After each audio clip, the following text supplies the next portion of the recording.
Mari kita berdoa. 我们一起祷告。 Tidak mudah bagi kami Tuhan untuk sungguh-sungguh percaya apalagi mematuhi setiap firman Tuhan. 主啊，对我们来说，信靠顺着顺服你是不容易的， Tapi kami percaya Tuhan sanggup. 但是我们相信你能够。 Seperti saat ini ketika Tuhan izinkan kami, mengundang kami datang beribadah, menyembah, memuji Tuhan. Kami tahu Tuhan, Engkau juga ingin mengajar kami. 就像现在你邀请我们来到你的殿中来敬拜你、赞美你、聆听你的话语，我们也相信你要教导我们。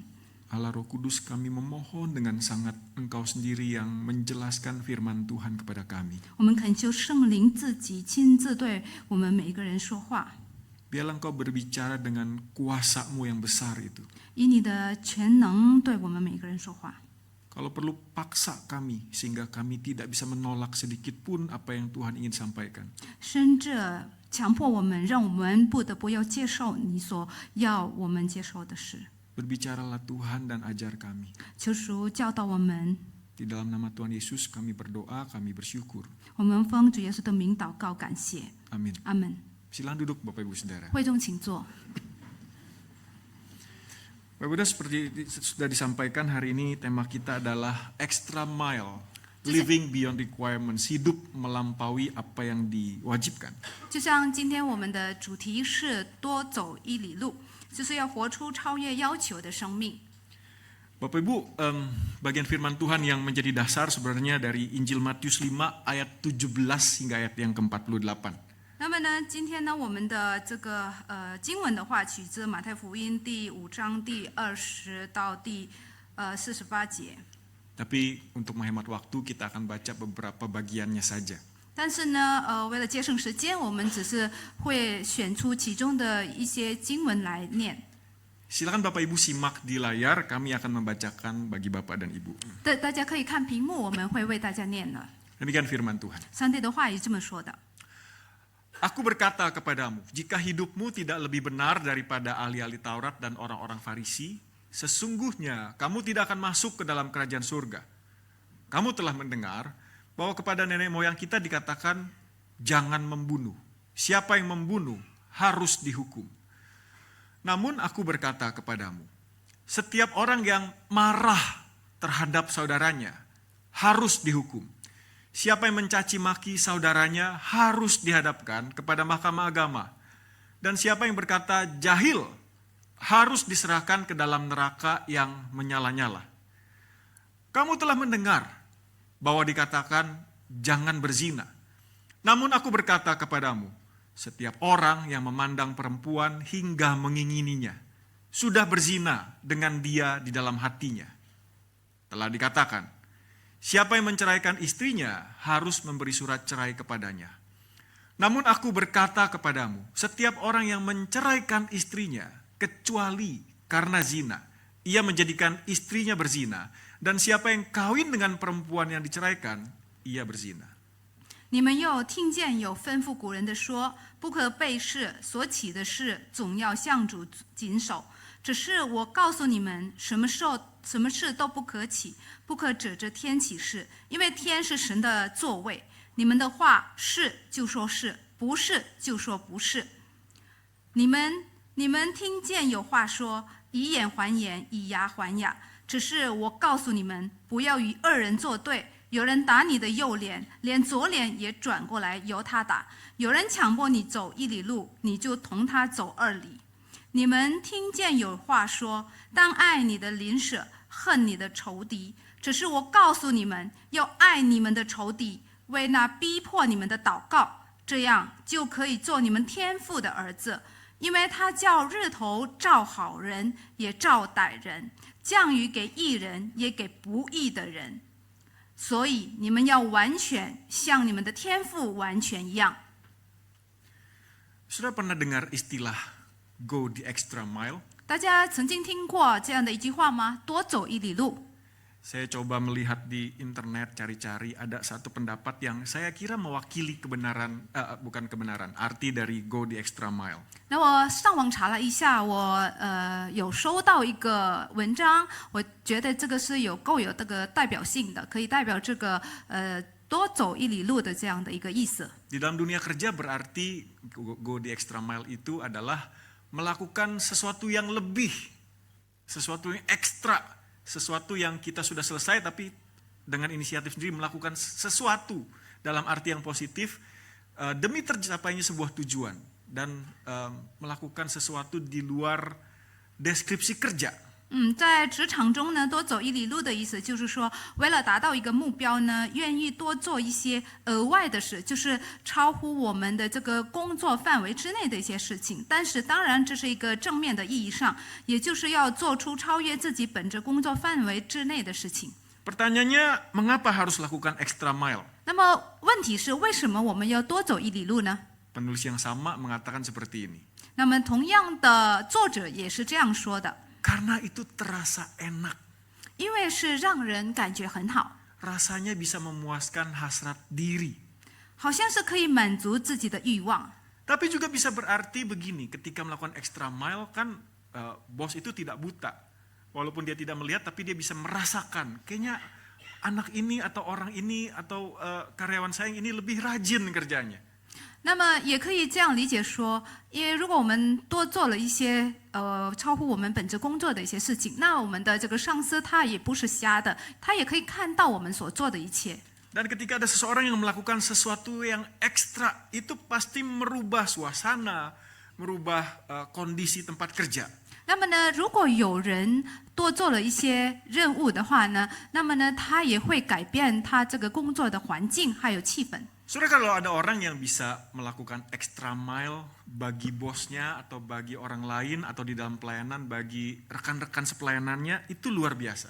如果呢，有的人可以在职场上为他的上司或者老板的话，多做一些事情，或者在服饰当中呢，也是多做一些事情，是一个非常了不起的。 Tapi ada bagian firman Tuhan yang mengajarkan lebih dari itu semua. 但是呢，我们圣经有一个部分也是教导我们超过这一切的。 Di Kolose 3 ayat 23 dikatakan, apapun juga yang kamu perbuat, perbuatlah dengan segenap hatimu seperti untuk Tuhan dan bukan untuk manusia. 在哥罗西书第3章第23节告诉我们，无论做什么，都要从心里做，像是给主做的，不是给人做的。 Kita bisa lakukan yang baik dan lebih baik lagi, bahkan melampaui keinginan rekan kerja atau bos demi manusia, itu udah sesuatu. 那么为了人，我们能够做好更好，甚至这超过了就是上司或者同事对我们的这个盼望，这已经是了不起的事了。 Kita menghormati atasan kita. 我们是尊重我们的上司， Kita menghormati gembala kita. 我们尊重我们的牧师， Kita melakukan yang baik bahkan lebih dari yang diminta. 我们做得好，我们做得更好，甚至超过了他们要我们做的。 Kalau pribadi manusia yang kita hormati saja kita bisa lakukan yang lebih. Apalagi kalau kita tahu Tuhan yang lebih mulia, lebih agung, lebih besar itu. Kita pasti akan berikan lebih lagi untuk Tuhan. 那么，如果对人，就是说我们可以这样做，做得好，做得更好。那么对于神的话呢，我们那些荣耀的神、伟大的神，我们当然要做得超乎这一切了。 Tapi hari ini kita dirasuki oleh hal yang berbeda dari bagian firman Tuhan ini. 但是呢，今天的话呢，也告诉我们这个部分，从就其他的不同的部分。 Kalau menggunakan bagian firman Tuhan ini dengan kondisi kebanyakan, mungkin bukan kita, tapi orang di luar sana, Bapak Ibu Saudara, bagian ini bisa diubah jadi seperti ini. 如果对于就是外面教会外面的一些人或者职场上的人的话呢，这一出经文的话可以这样改。 Apapun juga yang kamu perbuat, perbuatlah seperti SOP yang ada. 那么呢，无论你做什么，要按照这个标准操作规程来做的。 Soalnya zaman ini orang-orang suka semuanya hitam di atas putih. 那么呢，如今这个时代呢，很多人都是要有这个黑白的一个证据做的。 SOP bukan sesuatu yang buruk, Bapak Ibu Saudara. 那么呢，这个我们所谓的标准操作规程不是一个坏事， SOP menolong kita untuk know how to do something. 它告诉我们要如何去做一件事情。 Tapi hati-hati kita bisa terjebak ketika orang menuntut kita, kita bisa berkata begini, saya kan sudah lakukan sesuai dengan SOP. 但是我们也可以陷入一个陷阱，就是说，当我们别人问我们为什么没有多做，然后我们就回答他说，因为我已经做到，我已经根据这个标准操作规程来做了呀。 Kita tidak sadar bahwa kalau kita lakukan hanya sekedar SOP, kita sedang melakukan yang paling minimal sebenarnya. 然后我们没有意识到，如果我们只是按照这个标准操作规程来做的话，我们实际上只是做到比较基本的问题而已。 Gak heran kalau pergi di beberapa tempat, Bapak Ibu Saudara ketemu dengan petugas atau karyawan di sana, lalu kita minta tolong, dia bilang, sorry, itu bukan bagian saya. 那么有可能也是会发现，比方说我们去了一个地方，然后在那边的工作人员，我们请他帮忙，但是他又说，不好意思，这不是在我的工作范围内。 Bahkan ketika saudara mungkin cuma nanya, iya, saya cuma tanya, di mana tempat bisa menolong saya tentang hal ini. 甚至当我们只是问，对，我知道，我只是要问哪里可以寻找我需要的这个帮忙。 Dia hanya akan menaikkan bahu dan berkata, saya nggak tahu. 他就只是会说，我不知道。 Saudara menyebalkan nggak ketemu orang kayak begitu? 那遇到这样的一个人，是不是很可气？ Tapi bisa salahkan nggak? 但是我们可以怪他吗？ Karena dia bilang, saya sudah lakukan sesuai SOP. 因为他说我已经按照这个规条来做了呀。 Saudara, hari ini banyak orang yang punya pola pikir dan mentalitas seperti ini. 那么呢，如今很多人都拥有这样一个思维方式和心态。 Kalau pola pikir dan mentalitas kita seperti ini, apakah itu membuat kita bertumbuh, berkembang, atau sebenarnya menghambat? 如果我们也有这样的一个思维方式和心态，那会让我们有进步，还是只能阻拦我们进步呢？ Saudara, bagian firman Tuhan dimulai di ayat 20 yang tadi kita baca, aku berkata kepadamu, kata Yesus. 上帝的话语是开始于刚才我们所阅读的第20节，就耶稣说：“我告诉你们， Jika hidupmu tidak lebih benar daripada ahli-ahli Taurat dan orang-orang Farisi, sesungguhnya kamu tidak akan masuk ke dalam kerajaan surga. 你们的义若不胜于文士和法利赛人的义，断不能进天国。” Yesus sedang membandingkan apa yang orang Farisi dan ahli Taurat lakukan di dalam hidup mereka dengan ingin mengajarkan sesuatu dari itu semua terhadap murid-muridnya. 那么主耶稣呢，他正在拿这个法利赛人和文士他们所做的事情呢，来对或者教导他们的门徒。 Yesus bukan mengatakan bahwa ahli-ahli Taurat itu buruk, orang Farisi itu buruk. 那么耶稣不是在说这个法利赛人或者文士是不好的， Tapi sepertinya Yesus sedang mengatakan bahwa ahli Taurat dan orang Farisi itu melakukan sesuai dengan SOP. 但是呢，主耶稣想告诉我们，就是他们这些法利赛人和文士呢，只是按照规条来做。 Saudara jangan salah paham, saya justru mengagumi ahli Taurat dan orang Farisi. 大家不要误会，我非常敬佩法利赛人和这个文士的。 Saudara, ahli Taurat itu adalah para doktor, profesor perjanjian lama. 那么文士呢，可算是这个旧约圣经的专家博士。 Ahli Taurat itu kerjanya dua. 那么呢，文士的工作主要是有2个， Satu menyalin perjanjian lama, 第一个是抄旧约圣经， dua mempelajari dan mengajarkannya. 第二呢是要学习并教导。 Saudara, ahli Taurat ketika mau nyalin perjanjian lama, mereka itu mencuci seluruh tubuh mereka. 那么呢，他们当要抄写这个旧约圣经的话，他们就要洁净整个的身体。 Karena mereka menganggap firman Tuhan itu adalah suara Tuhan yang berbicara langsung. Harus kudus di hadapan Tuhan. 因为他们认为这个上帝的话语是从上帝而来的，所以呢是要将自己洁净圣洁才能做这个工作的。 Kalau ada salah salin, maka ulang lagi dari awal. 如果他们有抄错一些部分呢，他们要从头开始写， Se-ekstrim itu. 就是这么极端。 Orang Farisi adalah orang awam. 那么呢，法利赛人其实是一个普通人， Tapi mereka berusaha sebisa mungkin untuk sampai detil-detil mereka susun bisa menaati firman Tuhan. 但是呢，他们想尽办法，很努力的去了解这个圣经的细节。 Saudara, ini yang dilakukan sama orang Farisi dan ahli Taurat. 这就是法利赛人和文士所做的事。 Dari 5 kitab Musa pertama dijabarkan menjadi 613 perintah. 那么从摩西五经的话呢，他们把这个细分为613条诫命， Saudara, mereka melakukannya begitu ketat sekali. 他们很严格的遵守。 Saudara, kalau masih ingat saya pernah sampaikan kisah tentang seorang teman saya ketika belajar teologi di Swiss. 那么之前我曾经跟大家说，关于我的一个朋友去瑞士那边学习神学。 Setiap hari Sabat, satu kali tiba-tiba berubah menjadi begitu ramah mengundang teman saya ini datang ke rumahnya. 那么呢，在安息日就是特别的热情，邀请我这个朋友到他家来做客。 Saudara, ternyata teman saya diundang supaya bisa pencet mesin kopi. 那么呢，实际上邀请我的朋友来，是为了让他可以按那个复印机。 Di dalam 613 aturan Sabat itu, mereka tidak boleh pencet karena itu dianggap sudah bekerja. 在这个613条这个诫命的话呢，他们不可以按，因为这个一按是这个动作已经是算是在工作了。 Kalau hari ini kita masih ikutin peraturan itu, nggak ada piano, nggak ada alat musik, mungkin kita boleh tepuk tangan. 那么如果我们还是要按照遵守这样的一个规条的话呢，没有人弹钢琴了，然后我们只是能够拍手而已。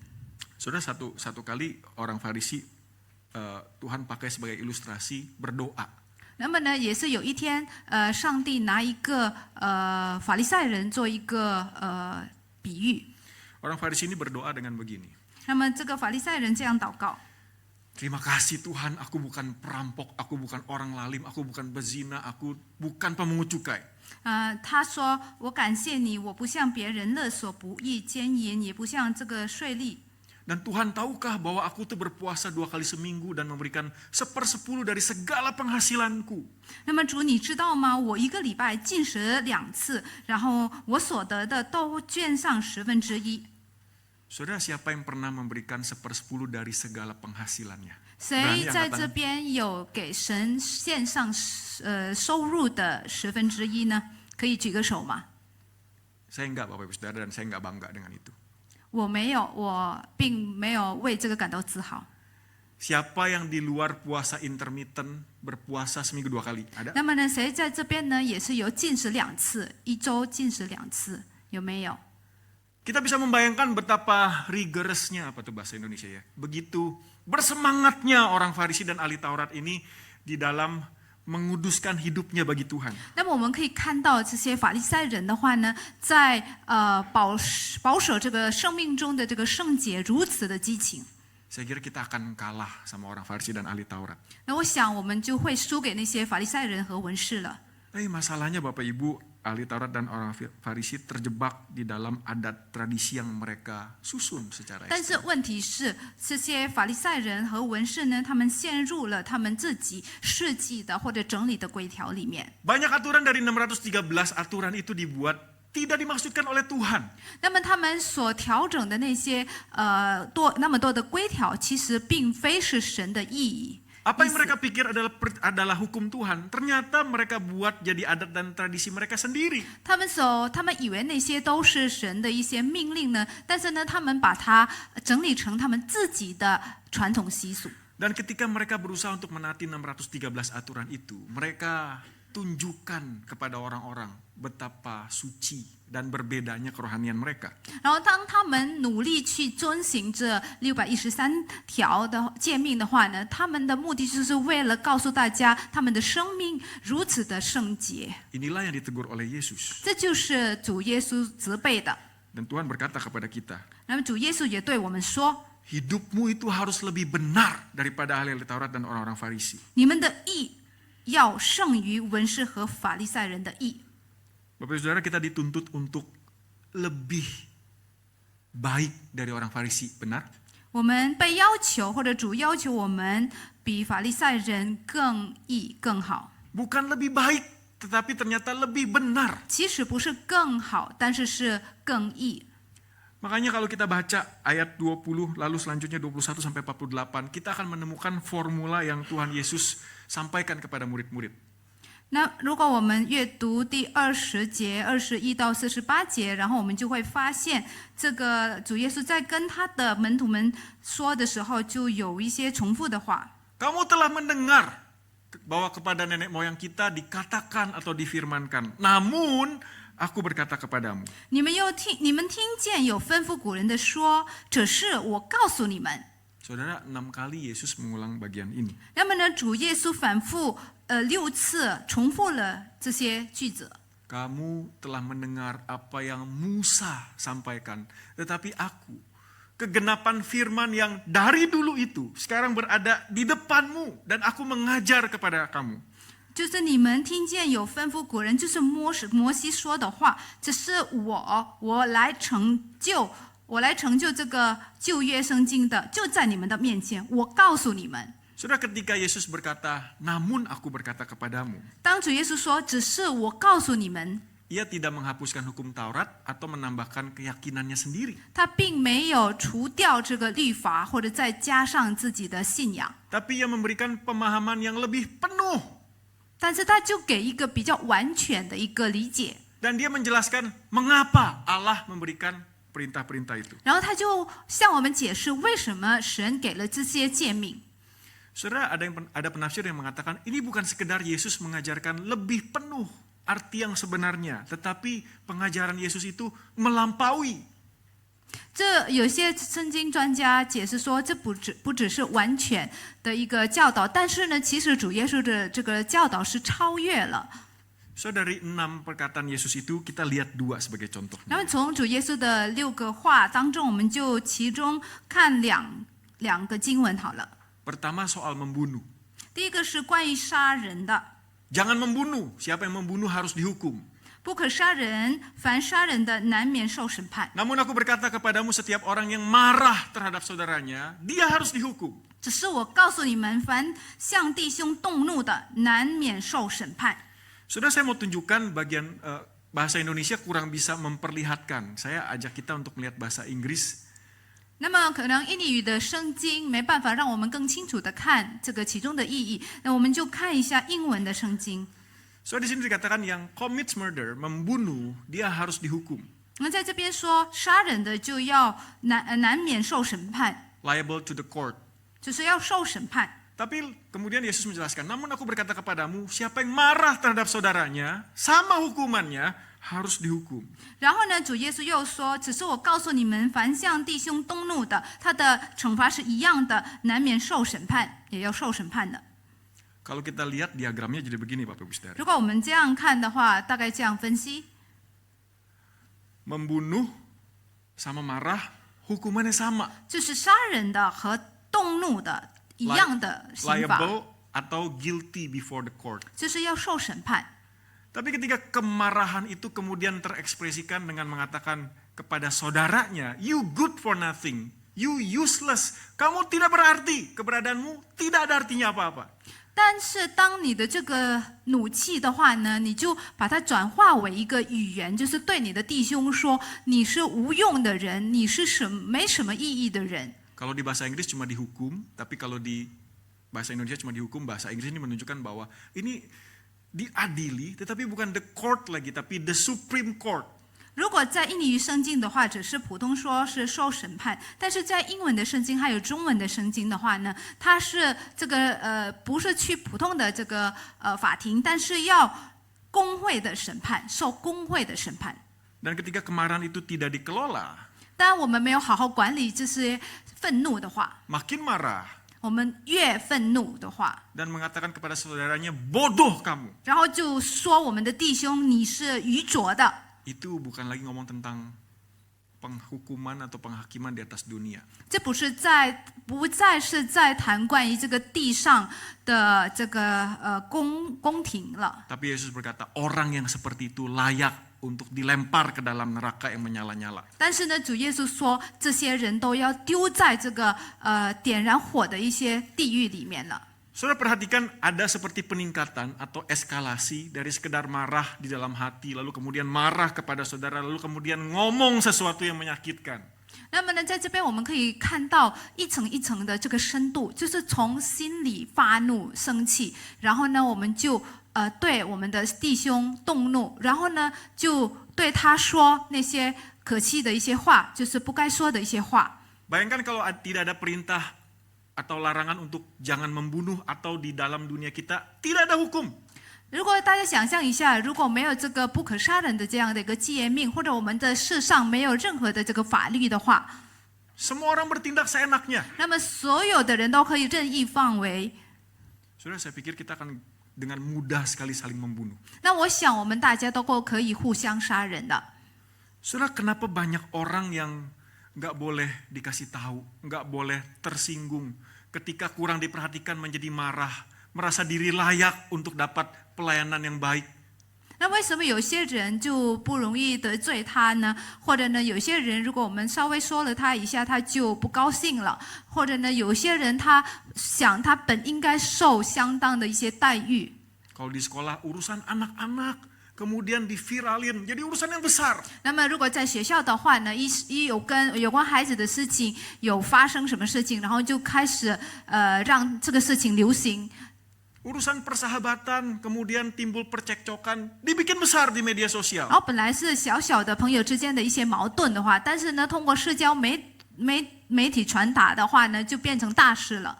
Katanya jejak digital nih nggak mungkin hilang. 那我们说的，在这个电子的一些痕迹就没办法删了。 Sudah ketika berita informasi disampaikan dengan ditulis nama, 那么当就是说我们传达信息的时候，标注这个名字的话， saudara orang itu akan sulit cari kerja 那 seumur 么 hidupnya. 这个人就会一生难以找到工作， Membunuh karakter, 就是我们可以说我们杀了他的性格， meniadakan masa depan, 我们就毁掉了他的前途， sama dengan membunuh gak Bapak Ibu 就 saudara? 相当于你杀人，不是吗？ Sudah lihat 所以大家 marah 可以 dan 看， membunuh itu kaitannya erat. 动怒和杀人是有密切的关系的。 Bukan sekedar tindakan membunuh, tetapi sesuatu yang ada di dalam hati yang tidak dibereskan terhadap sesama. Marah itu membunuh. 那么不只是在心中的这个愤怒，但是如果你没有好好解决你的这个愤怒的心情的话呢，你就会产出一个就是杀人的一个行为，然后呢，这个也是有罪的。 Yang kedua Bapak Ibu Saudara, 第二， Yesus berkata, kamu telah mendengar. 耶稣说：“你们听见， Jangan berzina, namun aku berkata kepadamu, setiap orang yang memandang perempuan lalu mengingininya, dia sudah berzina dengan dia di dalam hati. 你们听见有话说不可奸淫，只是我告诉你们，凡看见妇女就动淫念的，这人心里已经与他犯奸淫了。” Kalau gitu kita semua laki-laki harus nggak punya mata berarti. 这样的话呢，我们男人的话就不可以有眼睛了。 Soalnya masalahnya bukan memandang, 那么问题不是在看这个动作 tapi，mengingini. 但是就是动这个淫念的问题。 Apakah di dalamnya ada konotasi tentang sensualitas atau seksualitas? 那么在其中是不是有这个有关性的一些含义呢？ Kalau kita membuat kategori-kategori seperti itu, 如果我们这样的分类的话， kecenderungannya adalah kita akan meringankan makna yang Yesus maksudkan kepada 这 kita. 样的话我们就仿佛是在把耶稣的一些意思呢，把它的这个降轻了。 Saudara, bukan kebetulan setelah bagian ini Yesus ngomongin tentang perceraian. 那么呢，之后关于这个部分之后呢，主耶稣就谈到关于这个离婚的问题。 Telah dikatakan siapa yang menceraikan istrinya harus memberi surat cerai kepadanya. Namun aku berkata kepadamu, setiap orang yang menceraikan istrinya kecuali karena zina, ia menjadikan istrinya berzina, dan siapa yang kawin dengan perempuan yang diceraikan, ia berzina. 又有话说，人若休妻，就当给他休书。只是我告诉你们，凡休妻的，若不是为淫乱的缘故，就是叫他做淫妇了。人若娶这被休的妇人，也是犯奸淫了。 Kalau kita perhatikan di sini berarti yang berzina itu cuma perempuan. 如果我们在这注意看这个经文的话呢，行淫的就是女人了喽。 Saudara ingat cerita perempuan yang ketangkap basah berzina di Yohanes 8? 那么大家有想起关于这个约翰福音第8章里面有一个故事，就是有一个淫妇呢，她行淫的时候被抓，当场抓了。 Yesus lagi mengajar di tengah bait Allah. 那么主耶稣在圣殿里面教导 Lalu 众人， kemudian orang-orang Farisi dan ahli Taurat menangkap basah seorang perempuan yang berzina. 然后呢，法利赛人和文士呢，当场抓了一个行淫的妇女。 Saudara, bisakah berzina dilakukan oleh satu orang? 那么呢，这个行淫的话是一个人做的吗？ Di dalam perjanjian lama, yang laki-laki juga harus mati. 那么在旧约圣经的话呢，这个男的行淫的这个男的也要受审判，也要致死的。 Dan nanti di pasal 19, 然后在第19章， ahli Taurat dan orang Farisi bertanya kepada Yesus, 那么法利赛人和文士问耶稣说：“ Kalau gitu kenapa Musa izinkan untuk tulis surat cerai? 那为什么摩西他允许我们写这个休书呢？ Yesus berkata, 那么主耶稣说， karena kekerasan hatimu, Musa mengizinkan kamu tulis surat cerai. 因为你们心的刚硬，所以呢，就是摩西允许你们休妻。 Namun aku berkata kepadamu, siapa saja yang menceraikan istrinya kecuali karena zina, lalu kawin dengan perempuan lain, ia berzina. 我告诉你们，凡休妻另娶的，若不是为淫乱的缘故，就是犯奸淫了。有人娶这样休的妇人，也是犯奸淫了。 Saudara, ini pihak laki-laki. 这是从男方这一个方面来说的角度来说的。 Saudara, bukan kebetulan sekali lagi tadi ngomong jangan berzina dengan mengingini, lalu kemudian ngomong tentang perceraian masih ada kaitannya dengan zina.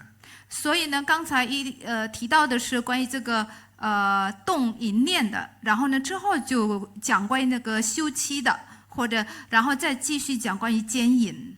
Dari sebelum zaman Yesus sampai zaman sekarang. 这并非是巧合的，就是从这个旧约的时代，然后到耶稣的时代，然后到现在， Selalu ada hati yang mengingini. 那总是有这个意愿、私欲的这样的一个心， Scrolling. 我们就刷手机。 Teman lama. 哎，这不是我的，就是以前的老朋友吗？ Sekarang makin cantik. 哦，现在变漂亮了， Ada nomor handphonenya lagi. 有他的手机号啊， Kontak-kontakan lagi. 然后可以给他联系呀、 Ngobrol terus di WhatsApp nyambung. 我们在 WhatsApp 里面就聊啊，聊得很投入。 Dibanding sama istri susah ngomong sedikit disalahin, ngomong sedikit disalahin. 我跟妻子聊天的话呢，我一说一句话，他就怪我；再说他就怪我。 Timbul hasrat, seandainya dari dulu saya dekat sama dia, terus kita menikah. 然后就有一个想法，如果我以前跟他结婚的话， Lalu mulai putar otak gimana caranya supaya bisa deket lagi dan kemudian jalan cerita dibikin pendek, jadilah. 然后呢就想尽各种办法能够接近他，然后长话短说，然后就便跟他有这个交往了。 Saudara, ketika scrolling, 就是当我们刷手机的时候， lihat gambar yang membangkitkan gairah. 然后就不小心看到了一个激情的一些图画， Sudah berzina belum? 已经是动了淫念了吗？ Sudah mengingini belum? 已经动了淫念了吗？ Saudara, Yesus memperingatkan 那么主耶稣提醒我们， tentang mata yang melihat dan mengingini, 就是我们的眼睛看，然后就并动了淫念， lalu ingin bercerai, lalu membuat cerita, narasi sehingga bisa melakukan yang dia mau. 然后就想休妻，然后呢就编了故事，让他可以休他这个妻子的。 Semua asalnya dari mana, Bapak Ibu Saudara? 那么呢，这个资源从哪里呢？ Bukan dari luar sana, 不是从外面， dari dalam sini. 但是从内心。 Jangan lihat keluar, 所以不要看外面的， lihat ke dalam. 但是看你的内心。 Kita punya kontrol atas reaksi kita. 我们可以控制我们的反应的。 Dan Tuhan mengajarkan sesuatu yang jauh lebih dalam. 那么主耶稣教导的是更深的， Dia tahu firman Tuhan itu punya potensi untuk mengubahkan seseorang kalau firman Tuhan itu diizinkan untuk tinggal, berakar, tumbuh. 那么主耶稣知道这个上帝的话语呢，它有这个改变一个人内心的这个潜能。如果呢，你可以一个人他可以允许这个上帝的话语在他的心里生根发芽结果子。 So, Tuhan Yesus bukan cuma pintar mengajarkan. 那么主耶稣不是善于教导而已。 Dari 6 kata yang diajarkan dalam perjanjian lama, kemudian Yesus sampaikan kepada murid-murid, dia melakukan semuanya. 从这个他教导他的门徒的，从这个旧约圣经的6个句子，他全都做到了。 Ketika Yesus katakan jangan membunuh, dulu kamu dengar itu. 当主耶稣说你以前有听见不可杀人， Yesus bukan hanya menggenapi untuk tidak membunuh orang-orang yang sebenarnya pantas dia bunuh.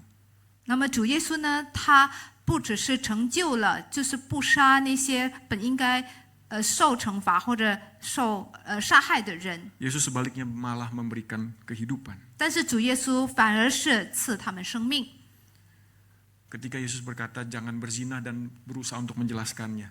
然后当主耶稣说不可奸淫，然后呢想就是解释这个事情的时候， Saudara kepikiran nggak apa yang Yesus lakukan tentang jangan berzina? 那么大家可以想象一下呢，主耶稣当他说不可奸淫的时候，他是有什么想法吗？ Yesus tidak nikah 主耶稣就没有结婚， dan belum ada handphone juga waktu itu. 那么当时也没有手机嘛。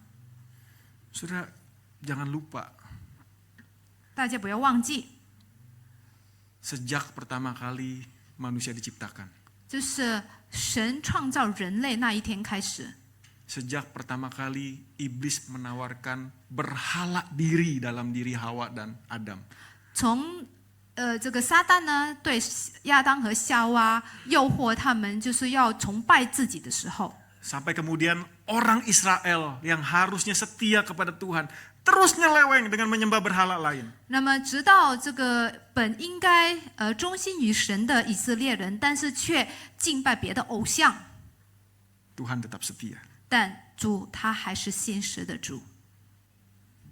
Kalau jangan bercerai, 然后不可休妻， menghadapi Israel yang terus menyeleweng, selingkuh, tidak setia, harusnya diceraikan bukan? 就是面对这个以色列人，他经常敬拜别的偶像，那本不应该要休这个以色列人吗？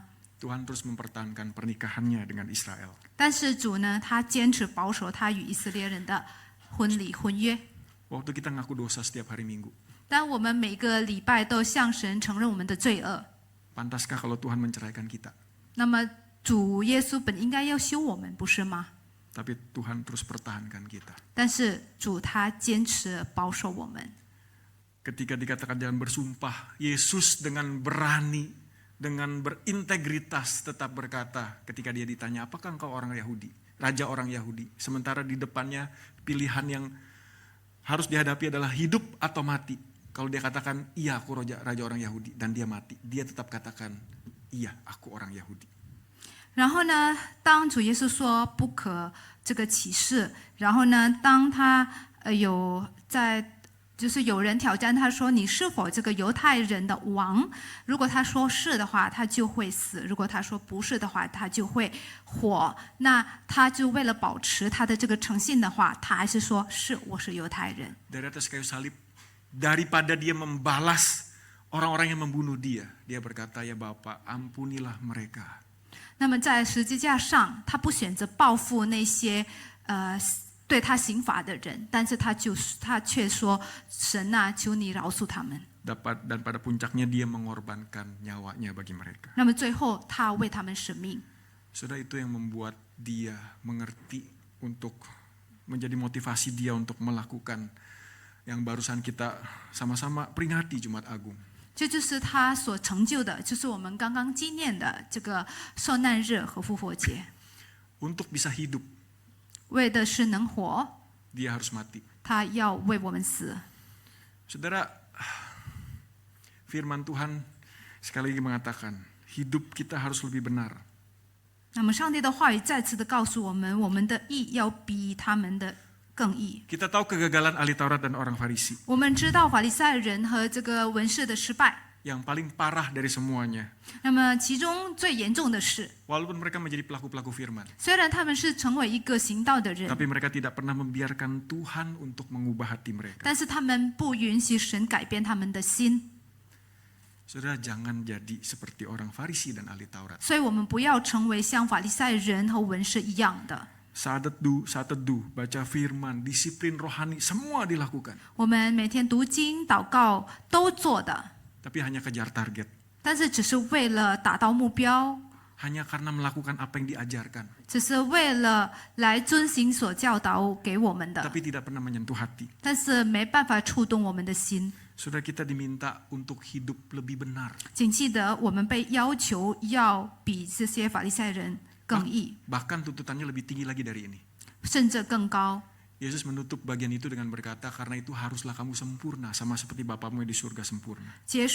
主耶稣他以这样的一句话结束了他的教导，所以你们要完全像你们的天父完全一样。 Kita diminta sempurna seperti Bapa. 那么我们要像天父完全一样。membiarkan setiap firman Tuhan yang kita terima itu mengubahkan hati kita. Kan doa kita kan semakin serupa dengan Kristus. 就是让上帝的话语不断的改变我们，因为我们的祷告是要像天父一样完全。 Tuhan sudah sediakan caranya 主已经给我们一些方式了， melalui firman Allah. 就是通过上帝的话语， Yang hidup, yang kuat, yang tajam, yang menusuk lebih dalam. 因为神的道是活泼的，是有功效的，是比剑更快的。 Percayakah Bapak Ibu Saudara? 那么大家是否相信？ Kalau kita tahu 如果我们知道 sebegitunya firman Tuhan artinya dalam hidup kita. 上帝的话语对我们的生命的意义如此的重大， Namun kita tetap merasa kok saya tidak berubah-berubah. 但是我们还是觉得为什么我一直都没办法改变呢？ Apa masalahnya Bapak Ibu? 那问题在哪里呢？ Apakah kurang banyak baca Alkitab? 我们读的圣经不够多吗？ Tuhan Yesus mengajarkan kita 2 perumpamaan. 主耶稣告诉我们，教导我们2个比喻。 Kerajaan surga termasuk firman Allah itu seumpama harta yang terpendam di ladang yang ketika ditemukan orang itu kemudian pergi menjual semuanya, seluruh harta miliknya, tidak ada yang tersisa. Dia beli kemudian ladang itu karena dia tahu di situ ada ladang yang ada harta yang terpendam. 就是天国就是上帝的话语，好像这个宝贝藏在地里，然后有人遇见了，就把它藏起来，欢欢喜喜的去变卖一切所有的，把它全部都卖出去呢，为了要买这块地，因为他知道在这块地里面有这个宝贝。 Yang kedua sama dengan ini. 那么第2点跟这个一样的， Kalau Bapak Ibu pedagang, Bapak Ibu pasti bisa ngelihat peluang. 如果你们是一个做买卖的人，你们肯定能够看到机遇。 Apalagi kalau sudah tahu datanya memang seperti itu. 更何况，如果你知道数据就是这样， Seperti seorang pedagang yang mencari mutiara-mutiara yang indah, lalu menemukannya, lalu dia pergi lagi sama seperti yang sebelumnya itu, dia menjual seluruh harta miliknya demi mendapatkan mutiara itu. 就好像买卖的人寻找好珠子，遇见一颗重价的珠子，就像刚才之前的一样，就去变卖他一切所有的，就买了这颗珠子。 Pertanyaannya saudara, relakah Bapak Ibu Saudara untuk menjual semuanya demi mutiara, demi harta terpendam itu? 那么问题呢？大家是否你甘愿卖掉你的一切所有呢？为的是要买这个珠子，或者你所谓的这个宝藏呢？ Saudara, artinya jelas bukan menjual semua harta milik, terus membuang semua uang. Bukan. 但是其实他的意思不是要我们卖掉我们所有的财物，我们所有的钱。 Tapi extra mile, seberapa penting firman Tuhan itu? 但是我们所谓的多走1里路呢，对你来说，上帝的话语是有多么的重要呢？ Apakah kita rela untuk menjual segalanya untuk mendapatkan? 我们是否甘愿卖掉一切来为了获得？ Kita berdoa. 我们一起来祷告。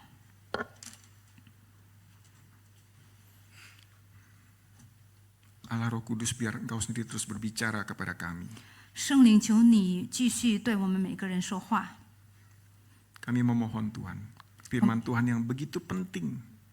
我们恳求你，你如此重要的话语， Jangan biarkan seperti benih yang jatuh di pinggir jalan yang dipatok oleh iblis. 不要让这些话语呢就像是掉在这个路边的那个种子一样。 Tuhan juga tahu kami sulit untuk menjual. 主，你也知道，我们也很难卖掉我们一切所有。 Semak duri itu terlalu berharga, kami pikir untuk kami jual.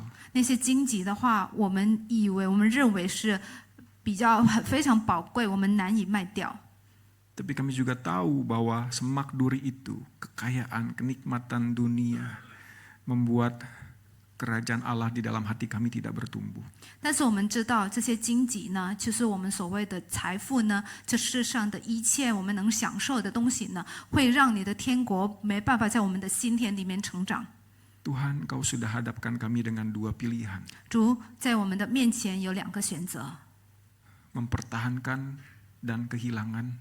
我们要坚持，还是我们要得失，我们还要失去， atau menjual dan mendapatkan. 或者我们要卖掉，然后我们就获得。 Mampukan kami untuk memilih yang kedua, Tuhan. 求主帮助我们能够选择第二个。 Di dalam nama Tuhan Yesus kami berdoa. 奉主耶稣的名，我们祷告， Amin. 阿门。